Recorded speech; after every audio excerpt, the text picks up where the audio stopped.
someone like yourself, and I asked myself this question, and I've been asked this question a few times, but is there a part of you that wishes that you didn't have your condition?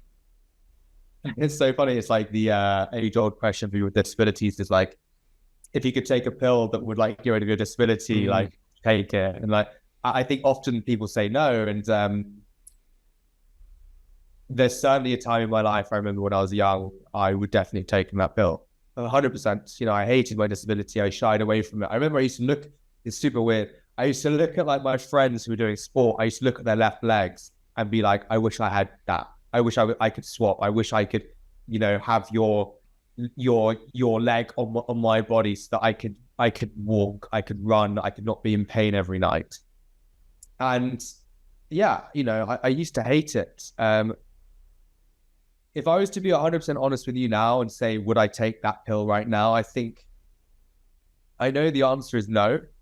And it's so weird to say that out loud because, you know, my leg has been the source of like so much discomfort and anger and self-esteem issues. It stems, you know, it's the heart of, you know, I don't sleep well. I'm in pain every night, almost every day, every moment I'm standing up.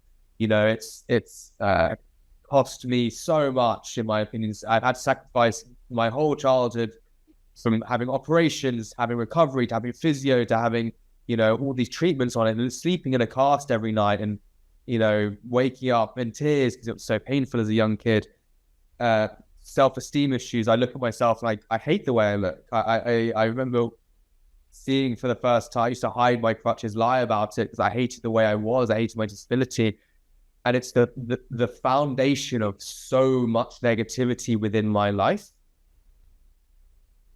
And yet at the same time, it's the foundation of so much opportunity and so much challenge that I've then overcome.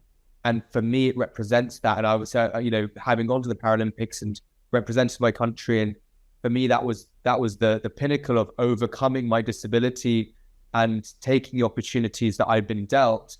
You know, I get to do podcasts like this with you, with amazing people. I get to shoot with, you know, really interesting companies and brands, and working with people. I get to go represent my country because of my disability, and, you know, under the monikers of the Agitos and the Paralympics. And, you know, I've had some incredible opportunities working with some brilliant brands to do some cool things. And who do I have to thank for that? My disability, to be honest with you, because I wouldn't have been able to, you know, not to say I wouldn't have become an athlete, but who knows?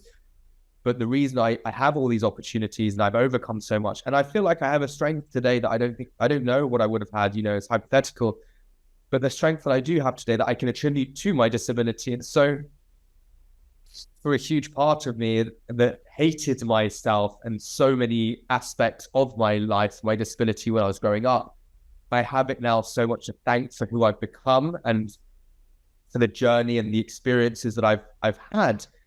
And so I couldn't even think about taking that you know, that pill to delete my disability right now, to be honest with you. And it's become something that it's become me.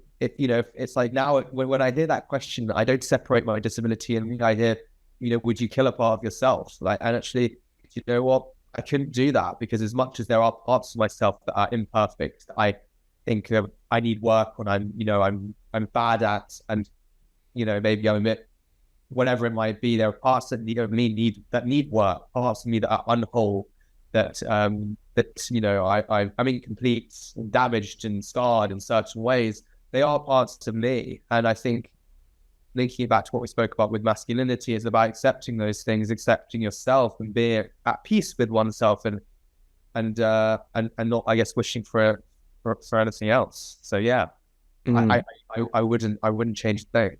Yeah, it's a question that I don't ask with a lack of, like, having not asked myself or been asked it. And I think when people have asked me that question, and even if I've asked myself, and it's this thing that I've marinated on quite a long time, and asking myself, would I not have my condition if I could? When I think of that question, I think of it's aimed at everything I have not got, or the things that I have not been able to do, and what I'm lacking, or what opportunities have not come my way. And I always think of like, well, what I have done. I think of what it's created for me. But not only that, most importantly for me has been the character that it's created, the person that I am, the things that I can now help others with, that they find that they are, in no certain words, lacking in themselves. And it's through that I almost feel like it's a privilege to be able to sit in that position, to be able to use the hardship, which everyone has, and we're all imperfect. We all have these quirky things about us, but I think we're forced into an area where we have to accept it, because there's no amount of praying, there's no amount of surgeries, there's no amount of anything I can do that will physically change how I'm made, and that it won't bring those parts of me back, and I cannot change that. So the level of acceptance that's had to happen over time has then allowed me to ask these questions, to see them as a strength and playing those cards that you're dealt to the best of your ability.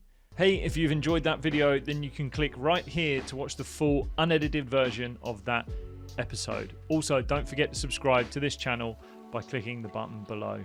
I'll see you soon.